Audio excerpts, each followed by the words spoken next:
ஹர ஹர நம பார்வதீபதஜே ஹர ஹர மகாதேவா. தென்னாருடைய சிவனே போற்றி, எந்நாட்டவர்க்கும் இறைவா போற்றி. சித்சபேஷா. ரெண்டு சின்ன கதை சொல்லிட்டு அதோட முடிச்சிடும். முதல் கதை என்ன அப்படின்னு சொன்னா, கஷ்டப்படுற ஒருத்தர் திடீர்னு பணக்காரன் ஆயிட்டான்னா எப்படி இருப்பார், சுவாமி திரும்பவும் அவரை எப்படி வச்சிருப்பார். ரெண்டாவது கதை என்னன்னா, எப்பவும் நம்ம சிவன் நாமத்தை சொல்லிட்டே இருந்தா நமக்கு என்ன பலன் கிடைக்கிறது. 24 மணி நேரமும் நாமம் சொல்லிட்டே இருக்கணும். அது தூங்குற நேரத்தை தவிர, தூங்கும் போதுன்னா நம்ம அசதியா தூங்கிட்டோம்னா நமக்கு தெரியாது. ஆனா எங்க வாத்தியார் சொல்ல, தூங்கும் போதும் ஆள் மனசுல நீ சிவசிவா ராமராமா சொல்லிட்டே தூங்கும்பார். அது சாத்தியமானு தெரியல, ஆனா அவர் அப்படிதான் சொல்லுவார். தூங்கும் போதும் உன்னோட ஆள் மனசு சிவசிவா ராமராமான்னு சொல்லிட்டே தான் இருக்கணும். அப்ப 24 மணி நேரமும் நீ ஏதோ ஒரு நாமத்தை சொல்லிட்டே இருக்கணும் அப்படின்னு சொல்றார். இதை நாங்க குளிக்கும் போது சொல்லாமான்னு சொல்லிக்கலாம், பாத்ரூம் போறேன்னு சொல்லாமா சொல்லிக்கலாம், மலம் கழிக்க போதும் சொல்லாமா சொல்லிக்கலாம். 24 மணி நேரம் சொல்லியாச்சு. அதுல இந்த டயம் தான் சொல்லணும், இந்த டயத்துல சொல்லக்கூடாதுன்னு எந்த ரிஸ்ட்ரிக்ஷனும் இல்லை. 24 மணி நேரம் 24 ஹவர்ஸும் நாமம் சொல்லிக்கலாம். சிவசிவா சொல்லிக்கலாம், ராமராமா சொல்லிக்கலாம், முருகா சொல்லிக்கலாம், கிருஷ்ணா சொல்லிக்கலாம், ஏதோ ஒன்றும். ஒரு ஊர்ல ஒரு சிவனடியார் இருக்கார். அந்த சிவனடியார் எப்ப பார்த்தாலும் சிவசிவா சிவசிவா சிவசிவான்னு ரொம்ப வருஷ காலமா சொல்லிட்டே இருக்கார். யார்கிட்டயாவது பேசுவார். அந்த பேசும் போதும் அவர் மனசுல சிவசிவா சிவசிவா சிவசிவான்னு சொல்லிட்டே இருக்கும். பொதுவா ஒரு மனுஷனால 8 விஷயத்த ஒரே நேரம் பண்ண முடியும். 8 விஷயத்த ஒரே நேரத்துல பண்ண முடியும். இது ஒரு மனுஷனால முடியக்கூடிய காரியம். என்ன அப்படின்னு சொல்லியாச்சுன்னா, கண்ணால பாக்குறது, வாயால பேசுறது, மூக்குனால நுகர்றது, சுவாசத்தை நுகர்றது, மனசுனால நினைக்கிறது, காதுனால கேட்கறது, கையினால செயல் பண்றது. இந்த மாதிரி ஒரு மனுஷனால 8 விஷயத்த ஒரே நேரத்துல, ஒருத்தர் பேசிட்டே இருப்போம், ஒரு இடத்த பார்க்க முடியும். ஒருத்தர் பேசிட்டே இருப்போம், இன்னொருத்தர் பேசுறத கேட்க முடியும். இந்த மாதிரி 8 செயல்களை ஒரே நேரத்துல பண்ண முடியுமா? அப்ப இந்த சன்னியாசி ரொம்ப வருஷமா சிவசிவா சிவசிவான்னு சொல்லிட்டே இருக்கார். அந்த சிவசிவா சொல்றதை அவர் எப்பவுமே விடவே இல்லை. அவர் என்ன காரியம் பார்த்தாலும், என்ன வேலை பண்ணிட்டு இருந்தாலும் அந்த சிவசிவா சொல்றதை மட்டும் சொல்லிட்டே இருக்கார். அப்படியே ஒவ்வொரு ஊருக்கா அவர் போயிட்டே இருக்காராம். ஒவ்வொரு ஊருக்கா யாத்திரை போவார். சன்னியாசி ஒரே இடத்துல தங்க மாட்டாங்க, ஒவ்வொரு இடமா போயிட்டே இருப்பாங்க. இந்த மாதிரி ஒவ்வொரு ஊரா போயிட்டே இருக்கும்போது ஒரு கிராமத்துக்கு போறார். அந்த கிராமத்துக்கு போகும்போது அந்த கிராமத்துல ஒருத்தர் ராமாயணம் பாராயணம் பண்ணிட்டு இருக்கார். அந்த காலத்துல எல்லாம் ரொம்ப பழைய காலம் கோவில்னா ஒரு வாரத்துக்கு ஒரு தடவை, 10 நாளைக்கு ஒரு தடவை ராமாயணம் கதை சொல்றதுக்குன்னு ஒரு கோவில் இருக்கும், அங்க ஒரு மண்டபம் இருக்கும். அந்த ராமாயணம் கேட்க போவாங்க. நாங்க பாடசாலையில படிச்ச காலங்கள்லயே இந்த ராமாயண கதை கேட்கறதுக்கு போவோம். போனா ஒரு பென்சில் கொடுப்பாங்க, ஒரு தொன்னையில சுண்டல் கொடுப்பாங்க. இதை வாங்குறதுக்காக எங்க வாத்தியார்ட்ட பெர்மிஷன் வாங்கிட்டு ஊர்ல இருக்கக்கூடிய பெருமாவுக்கு அந்த ராமாயணம் கதை கேட்க போவோம். இந்த ராமாயணம் கதை நடுவுல ஏதாவது ஒரு கேள்வி கேட்பாங்க. ராவணன் என்ன பண்ணார், கும்பகர்ணன் யாரோட தம்பி அப்படின்னு கேள்வி கேட்டு நம்ம பதில் சொன்னா ஒரு பென்சில் கொடுப்பாங்க, ஒரு பேனா கொடுப்பாங்க. இதுக்காக அந்த ராமாயணம் கேட்கறதுக்காக நாங்க போவோம். இந்த ராமாயணம் ஒருத்தர் ஒரு ஊர்ல சொல்லிட்டே இருக்கா. அந்த ஊருக்கு ஒரு சன்னியாசி வர, ரொம்ப ஏழ்மைப்பட்டவர் இந்த ராமாயணம் சொல்றவர். அப்ப பொதுவா இந்த ராமாயணம் சொல்லக்கூடிய கதையினால அவருக்கு வரக்கூடிய வருமானத்தை தான் அவர் குடும்பத்தை ஓட்டுறார். ஒரு காலகட்டங்கள் வரும்போது, இந்த சன்னியாசி வரக்கூடிய காலங்கள்ல ராமாயணம் படிக்கிறவரோட பொண்ணுக்கு கல்யாணம் வருது. திருமண வயசுல ஒரு பொண்ணு இருக்கா. அந்த பொண்ணுக்கு கல்யாணம் பண்ணணும்னு ஒரு ஆசை. அதனால அந்த ஊர்ல ஒரு 10 நாள் கதை சொல்றார். ஏதோ ஒரு வருமானம் வரும்னா கூட 10 நாள் கதை சொல்லணும் அப்படிங்கிற ஒரு இதுல நான் இந்த ஊர்ல ஒரு 20 நாள் கதை சொல்ல போறேன். அதுல வர்ற வருமானத்துக்கு தான் என் பொண்ணோட திருமணத்தை நான் நடத்தணும்னு நினைக்கிறேன் அப்படின்னு சொல்றார். ஒரு வாரம் அந்த கதை நடந்துட்டே இருக்கு. இந்த ஒரு வாரத்துக்கு அப்புறம் இந்த சன்னியாசி அந்த கிராமத்துக்கு வர. பொதுவாகவே நம்ம ஊர்ல யாராவது புதுசா வந்தாச்சுன்னா, புதுசா ஏதோ ஒரு செயல் நடக்குதுன்னா கூட்டம் கூட அங்க போயிடும். ஏற்கனவே இருக்கிற இடத்துல கூட்டம் இருக்காது. புதுசா எங்க ஒரு விஷயம் நடக்கிறதோ, புதுசா யாரோ ஒருத்தர் வராங்கன்னு தெரிஞ்சா இங்க இருக்கிற மொத்த கூட்டமும் அங்க போயிடும். அப்ப இவருக்கு ஒரு பயம் வந்தது, யாரோ சன்னியாசி வரார், அப்ப எல்லாரும் மக்கள் பூரா அங்க போயிடுவாங்க, நம்ம எப்படி கதை சொல்றது, நம்ம பொண்ணோட கல்யாணத்தை எப்படி நடத்துறது அப்படின்னு சொல்லிட்டு அவருக்கு ஒரு மனசுல பயம் வந்துடுது. இப்படியே ஒவ்வொரு நாளும் போயிட்டு அவர் சன்னியாசி ஊருக்கு வரார். வந்த உடனே எல்லா மக்களும் முதல் நாள் அவரை போய் பார்க்க போறாங்க, ஆசீர்வாதம் வாங்குறாங்க. அவர் ஒவ்வொருத்தருக்கு ஒரு விஷயத்த சொல்றார். மறுநாள் அதே மாதிரி சாயங்காலம் அந்த கூட்டம் கூடணும். இந்த சன்னியாசிக்கு ஞான திருஷ்டியில தெரியுது, இந்த ராமாயணம் நடத்துறார், அவரை கஷ்டப்படுறார், அவருக்கு ஒரு பொண்ணு இருக்கு, கல்யாணம் பண்ணணும். இந்த ராமாயணம் நடத்துறத வச்சுதான் பொண்ணு கல்யாணத்துக்கு ஏற்பாடு பண்றான்னு சொல்லிட்டு இவருக்கு ஒரு ஞான திருஷ்டியில தெரிஞ்ச உடனே இந்த சன்னியாசி தங்கி இருக்கிற இடத்துல உள்ளவரை கூப்பிட்டு இன்னைக்கு அந்த ராமாயணம் சொல்றவரை நான் இருக்கிற இடத்துக்கு வர சொல்லுங்கன்னு சொல்ற. ராமாயணம் சொல்றவரை நான் இருக்கிற இடத்துக்கு வர சொல்லிடுவோம், இன்னைக்கு ராமாயணத்தை அவர் இங்கே சொல்லட்டும் அப்படின்னு சொல்ற. சரின்னு சொல்லிட்டு இவர் போய் சொல்லி அவங்கள கூட்டிட்டு வந்து அந்த மண்டபத்துல சன்னியாசி ஒரு பலகால உட்கார்ந்து இருக்கார், இந்த ராமாயணம் சொல்ற ஒரு பலகால உட்கார்ந்து இருக்கார்.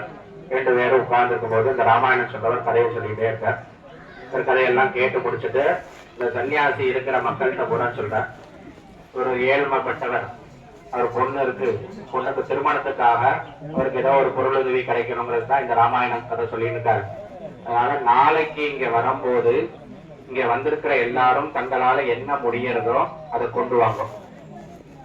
இன்ன பொருள் தான் இல்ல, ஒரு கல்யாணத்துக்கு என்னென்னலாம் தேவைன்னு தெரியும், அதுல ஒவ்வொருத்தர் நமக்கு என்னெல்லாம் முடியுமோ அந்த பொருட்களை கூட நீங்க கொண்டு வந்து அவர்கிட்ட சேர்த்துடணும். அந்த பொண்ணோட கல்யாணம் நல்லபடியா நடக்கணும்னு இந்த சன்னியாசி உத்தரவிடுறார். உடனே எல்லா மக்களும் தெரியும் இல்லையாச்சு. அதுல ஒரே ஒரு பெண்மணிக்கு மட்டும் ரொம்ப கவலை. ஏன் கவலை அப்படின்னு சொன்னா, கணவர் வந்து ரொம்ப கருமி, பணத்தை வெளியிலே எடுக்க மாட்டார், சம்பாதிச்சு பீரோல அடிக்கிட்டே இருப்பார், பணத்தை வெளியில எடுக்கவே மாட்டார். ஏதாவது அவசரம்னா ஆஸ்பத்திரியில போய் ஒரு 5 லட்சம் கட்டுவார். ஆனா வேற எதுக்காகவும் அவர் பணம் எடுக்கிறதே கிடையாது, பணத்தை எடுக்கவே மாட்டார். அவ்வளவு பெரிய கருமி. இந்த கருமிகிட்ட போய் வீட்டம்மா வாழ்ந்துட்டுதான் இருக்கேன். அது வாழ முடியாதுன்னு சொல்ல முடியல. என்னனாலும் கணவர் தான். அந்த காலத்துல எல்லாருமே கணவருக்கு மதிப்பு கொடுப்பாங்க. அப்ப தன்னோட கஷ்டம் தெரியுது. எல்லாரையும் ஏதாவது ஒண்ணு கொண்டு வர சொன்னாலே நாம எப்படி எதை கொண்டு போறது, இவர்கிட்ட போய் இந்த மனுஷன் எப்படி கேட்கறது. நாம போய் கேட்டா முதல்ல என்ன சொல்லலாம், உனக்கு தேவையா, நீ கதை கேட்க போகாதன்றோம். ஒரு பொருள் கொடுக்கணும் ஒரு இடத்துக்குன்னு சொன்னா முதல்ல நீ அந்த இடத்துக்கு போக வேண்டாம், அப்படி நீ பொருள் கொடுத்து அந்த இடத்துல போய் கதை கேட்க வேண்டாம்னு சொல்லுவார். ஏண்டா அது திட்டுவா வைவா ஏதோ ஒண்ணு இந்த மனுஷன் சொல்ல போறானே, நம்ம ரொம்ப புழுங்கி அலறா. வேதனை தாங்கள சிவபெருமான நோக்கி, என் நிலைமை இப்படி இருக்கு, எல்லாமே வீட்டுல இருக்கு, ஆனா எதையுமே என்னால அனுபவிக்க முடியாது. என் சுதந்திரத்தினால எந்த பொருளையும் நான் யாருக்கும் எடுத்து கொடுக்க முடியாது, 1 ரூபாய் எடுத்து என்னால செலவழிக்க முடியாது. வீட்டுக்கார் திட்டுவார். சரி, வீட்டுக்காராவது கொடுக்கிறவர மாதிரி இருக்காருன்னா அவரோ கருமையா இருக்கார், கொடுக்கறதுக்கு மனசு இல்லை. அப்ப என்ன செய்யறதுன்னு இப்படி யோசிச்சுட்டே உட்காந்துட்டா. அப்படி நிமிர்ந்து பார்க்கும்போது பரன் மேல ஒரு பழைய சொம்பு ஒண்ணு இருந்ததான், ரொம்ப பழைய காலத்து சொம்பு. இன்னைக்கு உள்ள சொம்பு தான் வெயிட்டா இருக்காது, பழைய காலத்து சொம்பெல்லாம் ஒவ்வொரு சொம்பு 5 கிலோ இருக்கும். அப்ப அந்த சொம்பை பார்த்த உடனே சரி, இந்த சொம்பு ரொம்ப வருஷமா உபயோகம் இல்லாம மேலதான் இருக்கு, கல்யாணத்துக்கு ஒவ்வொருத்தரும் ஒண்ணு கொடுப்பாங்க. பொதுவா அந்த கல்யாணத்துல வந்து எங்க சம்பிரதாயத்துல மாப்பிள்ளைக்கு வந்து மாமனார் கால் அலம்பி விடணும், மாப்பிள்ளைக்கு வந்து பொண்ணோட அப்பா கால் அலம்பி விடணும். இந்த கால் அலம்பி விடும் போது ஒரு பித்தளை சொம்போ வெள்ளி சொம்போ அந்த மாதிரி கொடுப்பாங்க.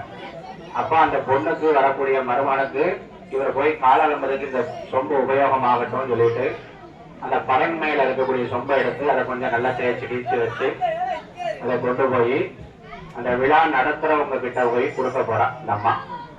அங்க ஒரு 4 பேர் இருப்பாங்கல்ல, எப்பவுமே எந்த வேலை செய்யறதா இருந்தாலும் யாரு செய்யறாலும் அதை கேலி பண்றதுக்குன்னு ஒரு 2 பேர் இருப்பான்.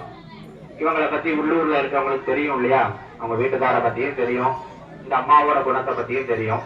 அப்ப இவங்க என்ன கொண்டு வந்திருக்க போறான், ஏதோ பெருசா கொண்டு வந்திருப்பான்னு நினைக்கிறோம். அவ எதுவுமே அவ வீட்டுக்கார செய்ய விட போறது இல்ல, அதனால இவன் என்ன பண்ணிருக்கான்னு சொல்றான் அப்படின்னு சொல்லிட்டு பாப்போன்னு இந்த சொம்பை கொண்டு வந்து கொடுத்தோடனே அதை ஒரு பேப்பர்ல சுத்தி அந்த சன்னியாசி இருக்கிற இடத்துக்கு கொண்டு போறாங்க. இவங்க எல்லாரும் என்ன சொல்றாங்கன்னா, அந்த பேப்பர்ல சுத்தி கொண்டு போய் கொடுக்கும் போது இந்த அம்மா நிறைய கேவலப்படணும், கொஞ்சம் கஷ்டப்படணும் அப்படின்னு சொல்லி இவங்களை ஏதோ ஒரு பரிகாசம் பண்ணணும்னு சொல்லிட்டு இந்த கூட்டம் நினைக்கிறது. கிட்ட போயிட்டே இருக்கா.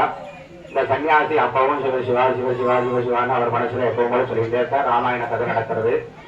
கதை முடிகிற நேரத்துல யார் யார் என்னென்ன கொண்டு வந்திருக்கீங்களோ அதை கொண்டு வந்து இங்க சமர்ப்பணம் பண்ணப்போன்னு சொல்லிடுறார். அவங்க கொண்டு வந்த பொருட்களை கூட கொண்டு வந்து வைக்கிறார். இந்த கூட்டத்துல இருக்கிறவங்க மட்டும் இந்த அம்மா கொண்டு வந்த சொம்ப, இங்க வந்திருக்கிற எல்லாரும் என்ன கொண்டு வந்திருக்கீங்களோ தெரியல, ஆனா இந்த அம்மா மட்டும் தங்கத்துல ஒரு சொம்பு கொண்டு வந்திருக்கான்னு சொல்லிடலாம். இந்த அம்மா கொண்டு வந்த சொம்பு என்னது கேட்கல, பித்தளை சொம்பு.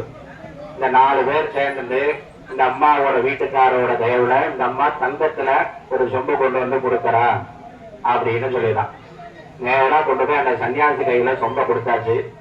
சொம்ப பிரிச்சு கொண்டு போய் அந்த ராமாயணம் படிக்கிறவர்கிட்ட கொடுத்தா சொம்பு தங்கமா இருக்கும். இந்த சொம்பு எப்படி தங்கமா ஆச்சு? இந்த சன்னியாசியோட கை பட்டதும் அந்த சொம்பு தங்கமாயிட்டு. ஏன் அப்படின்னு சொன்னா அந்த நாமத்தோட பலம். நாம எப்ப எந்த விஷயத்துக்காக நாம ஒரு நாமம் சொல்லிட்டே இருக்கோமோ, நான் ஒரு நாள் சொன்ன உடனே அது பலன் கிடைச்சிடாது. 1 மணி நேரம் சொன்ன பலன் கிடைச்சிடாது.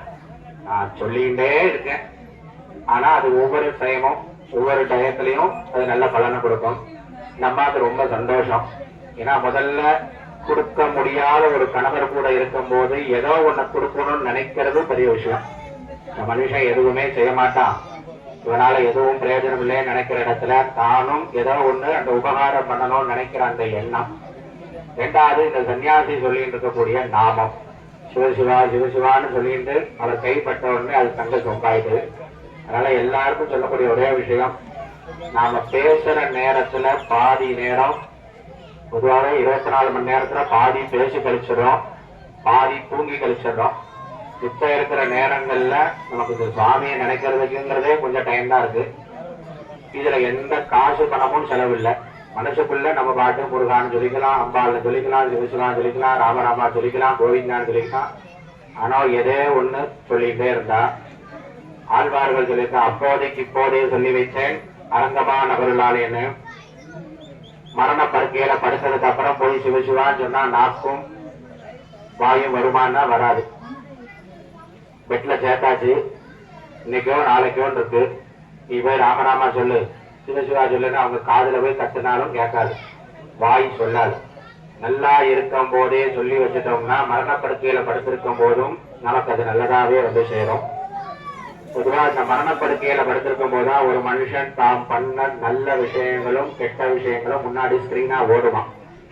இது தர்மசாஸ்திரத்திலே இருக்கு. யாரு சாகரத்துக்கு படுத்திருக்கானோ அவனோட முன்னாடி ஸ்கிரீன்ல தெரியும், சாமி போட்டு காமிப்பார். நீ சின்ன வயசுல இருந்து என்னெல்லாம் நல்லது பண்ணேன்னு ஒரு ரீல் ஓட்டுவார், அடுத்து நீ என்னெல்லாம் கெட்டது பண்ணேன்னு ஒரு ரீல் ஓட்டுவார். அதுக்கப்புறம் தான் முடிவு பண்ணுவார் உன்னை எங்க கொண்டு போகணுங்க. அதனால நமக்கு கதியா இருக்கும் போதே நாம ஏதாவது புண்ணியம் அப்படிங்கறத பண்ணிடணும். அதுல முக்கியமா இந்த நாமம் சொல்றது, ஏதாவது ஒரு நாமாக்களை நம்ம சொல்லிட்டே இருக்கணும். அதனால இப்ப ஒரு நிமிஷம் சிவசிவா நாமத்தை சொல்லிட்டு அதுக்கப்புறம் தீபாராதனை. நம பார்வதி பதலே. ஓம் நம சிவாய சிவாய நமோ. நாமம் சொல்லும் போது என்னோட பாவம் போகணும்னு நினைச்சுக்கோங்க. நம்ம தூத்துக்குடி சங்கர் சாமி சொன்ன மாதிரி கோவிலுக்கு சீக்கிரம் கும்பாபிஷேகம் வரணும்னு நினைச்சிட்டு இந்த நாமத்தை சொல்லுங்க. ஓம் நம சிவாய சிவாய நமோ. நல்லா 2 கையையும் தட்டிண்டு நாமத்தை சொல்லுங்க. நாம உற்சாகமா பண்ணக்கூடிய எந்த விஷயமும் இறைவன்கிட்ட சீக்கிரமா போய் சேரும். ஓம் நம சிவாய சிவாய நமோ. ஓம் நம சிவாய சிவாய நமோ. சிவாய நமோ. நம சிவாய சிவாய நமோ. நம சிவாய. ஓம் நம சிவாய சிவாய நமோ. ஓம் நம சிவாய சிவாய நமோ. சிவாய நமோ. நம சிவாய. சிவ சிவ சிவ சிவ சிவாய நமோ. சிவ சிவ சிவ சிவ சிவாய நமோ. சிவாய நமோ. நம சிவாய. சிவாய நம ஓம் நம சிவாய.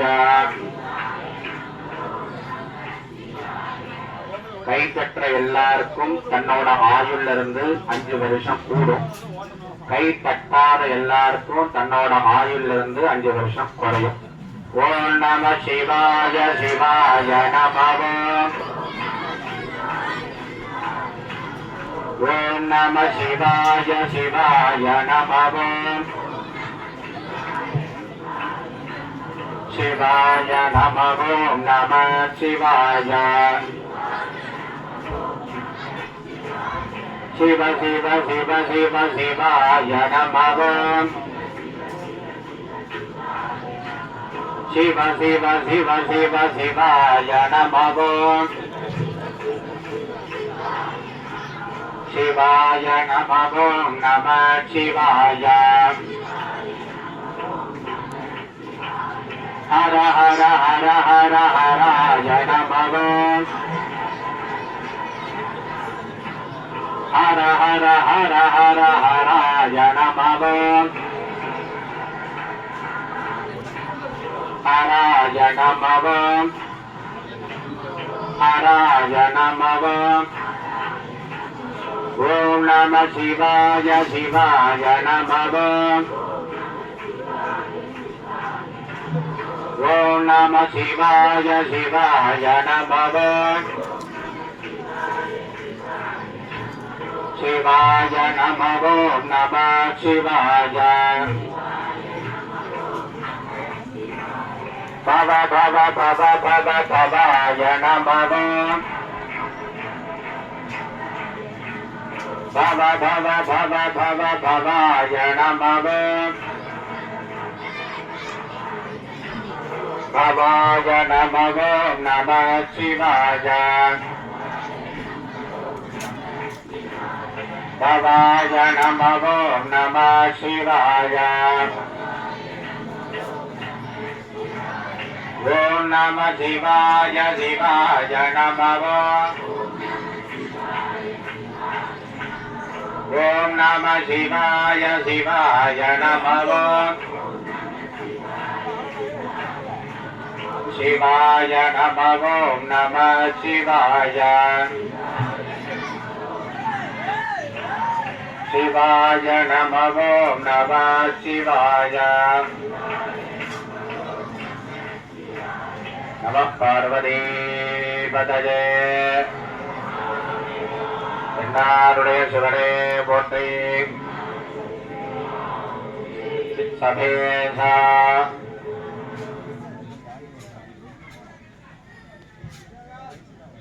அடுத்த மாதம் தேய்பிறை அஷ்டமி 10/7/2023 திங்கட்கிழமை காலையில 7:30 இருந்து 9 மணிக்குள்ள.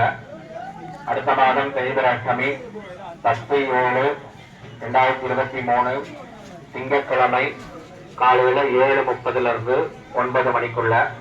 இதே மாதிரி எல்லாரும் வந்து பைரவரை பிரார்த்தனை பண்ணணும்.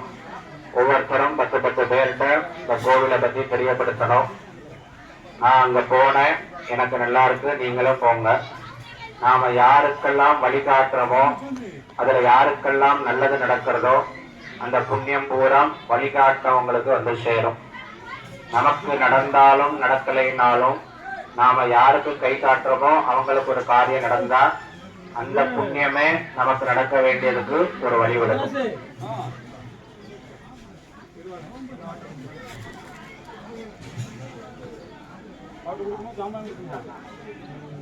சுக்லாம் பரதரம் விஷ்ணம் தரிவண்ணாவதர்புஜம் பிரதன்னவதனம் பாஜே தர்விக்னோவணாம் பஜே அமோ பாக்தாரமஸ்தாது ரக்ஷே பாரா ஸ்ரீ பரமேஸ்வரா பிரீத்யர்த்தா शुभाभ्यां भेदोपने मुहूर्ते ब्रह्मणादि देवरात्मे श्रीदेवरागर्तये मुस्रामनन्दरे अष्टाविंशतितमे कलियुगे प्रथमे पादे बुद्धिपे भारतवर्गे भरतखण्डे मेरोः दक्षिणे पार्श्वे नखास्ते अश्विने वर्तमाने यवकारिके प्रभवादि षष्ठी संवत्सराणां मध्ये षोडशनाम संवत्सरे उत्तरायणे वसन्तऋतौ ऋषभमासे कृष्णपक्षेभ्यः अष्टम्यां सुबलितो वासरः वाजरत्तो भानुवासरा युक्ताजानुपयोगानुपकरण एवं गुणा रगला रघुना भेदेन विशिष्टाजामस्यामस्तवानाजान् अष्टम्यां सुबलितो आवयोगोणसकुटुम्बानां क्षेमस्थैर्य धैर्य वीर्य विजय आयुरारोग्यैश्वर्याणाभिवृद्ध्यर्थं चिन्तिता मनोरथार्थं पुत्र पौत्रप्राभिवृद्ध्यर्थं पुत्री पौत्रेण प्रियाभिवृद्ध्यर्थाभियोग शतकुटुम्बव्यवस्था धर्माद्रवद्यद्वारा धर्माभिवृद्ध्यर्थारणरोग शत्रुबाधार्थं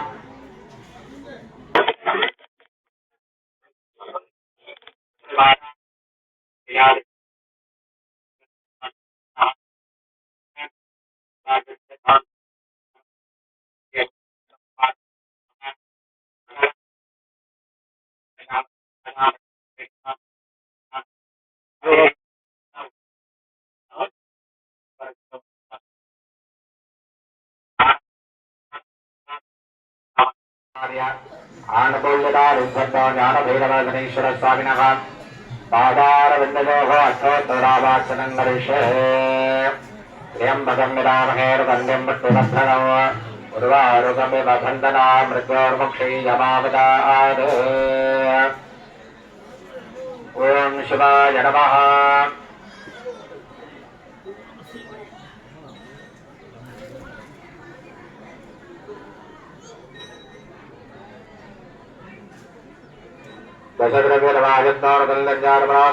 ஓம் சிவாய நமஹ ஓம் மகேஸ்வராய நமஹ। யாரும் எந்திரிக்க வேண்டாம், தீபாராதனை ஆன வரைக்கும் யாரும் எந்திரிக்காதீங்க, யாருக்கும் இடைஞ்சல் பண்ணாங்க।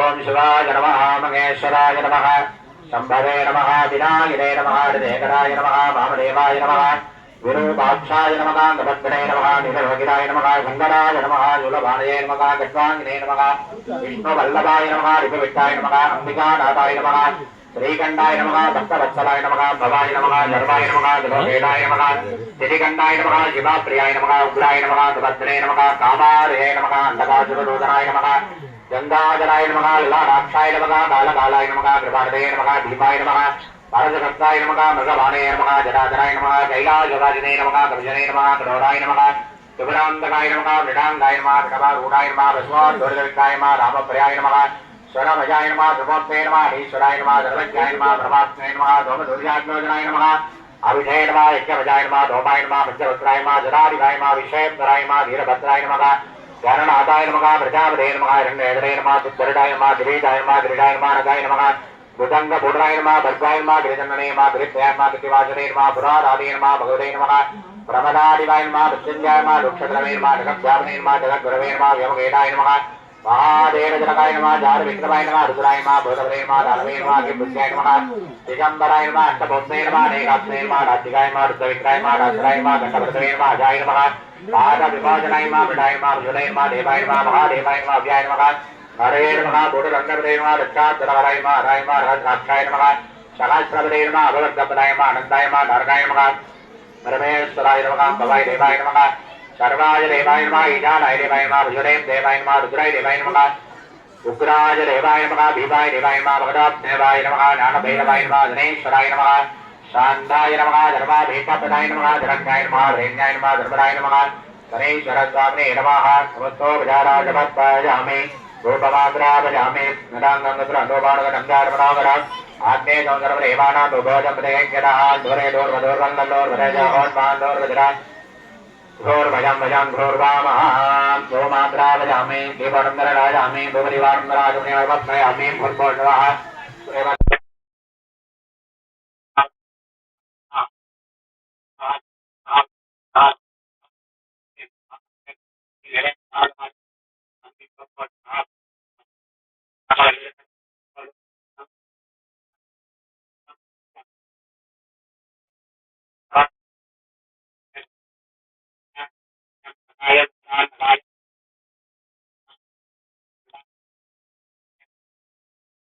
श्रीमन्महादेवाय नमः राजाधिराजाय पदकराजने नमो भजं मे रमणाय परमहे रमे कामाङ्गमकामाय मन्यो नमे डरोमे रमणादादो कुबेराय मे रमणाय महाराजाय नमः गुणवाङ्गनाय विष्णवे शूलहस्ताय धीमहि तन्नो नानभ्यनाय विष्णवे शूलहस्ताय धीमहि तन्नो गणेशराय विष्णवे राजा पुत्राय धीमहि तन्नो कर्पूरनीराजप्रदीपोऽनन्तरराजामि रक्षाङ्गाराजामि योगां मृष्णमेधाभ्यां जावामृडवान् मोदेन्द्रमाभावामृड भगवान् विचारान् विडवान् भवति एवं वेदा योगाम् ऐजनं वेद आयजनवान् भवति वेदोत्तमद्रवत्तारवत्तजामेर्वत्तवर्तयामेर्वत्तयामेर्वरावरादि वत्तोपचारारवत्तायामि अग्निमेल पुरोहितं यज्ञाने वचनो ओदारोरतरादावारि वावरिवांशेषु अजेत्वा वाजवत्तो वायवत्तरे वावत्तविरा प्रार्थयतदेकदवाय कर्मणे हरिवावरिवाभ्नाजाग्निजनानाविदार्दे निगोदार्दे प्रगिरे हरिवावरिवासन्ना देवेर्पठ्याभवन्निमिटदेहेरक्षारक्षेत्रवन्दनः हरिवावदारदडवडवादव्या आज्ञाद्यामलाभ्राजरत्नतकर्तानि वामनिजामनिजा अस्ये तन्वादानि नगरस्वरमग्ने प्रेरे आज्ञमुरुडवीरारमुरुगणमुरट्टरा रगमेकाक्षरं ब्रह्मा विद्याविष्णुको जनाजनवरिवा वेदं समुद्रोत्पादवत्पजामेर्वल्लोत्पादवत्पजामेर्तरावरादि शबस्को विचारानवत्पाजामे हर हर नमः पार्वतीपतये தென்னாருடைய சிவனே போற்றி சிற்சபேசான் உலகலாம் உணர்ந்து ஓதற்கு அரியவன் நிலவலாவியான் நிர்மலி வேதியான் அழகில் ஜோதியான் அம்பலத்தாடுவான் மலர் சிலம்படி வாழ்த்தி வணங்குவோம் ஆதலாகி கசிந்து கண்ணீர் மல்கி ஓதுவார் தம்மை நன்னறிக்கு வைப்பது வேதம் நான்கிலோ மெய்ப்பொருள் ஆவது நாதன் நாமோ நமச்சிவாயவே சிவசிவாயங்கில தீவினையாள சிவசிவாயங்கில தீவினை மாளும் சிவசிவாயங்கில தேவரும் ஆவார் சிவசிவாயங்கில சிவகதி தானே நம பார்வதீபதயே தென்னாருடைய சிவனே போற்றி சித்சபேஷான்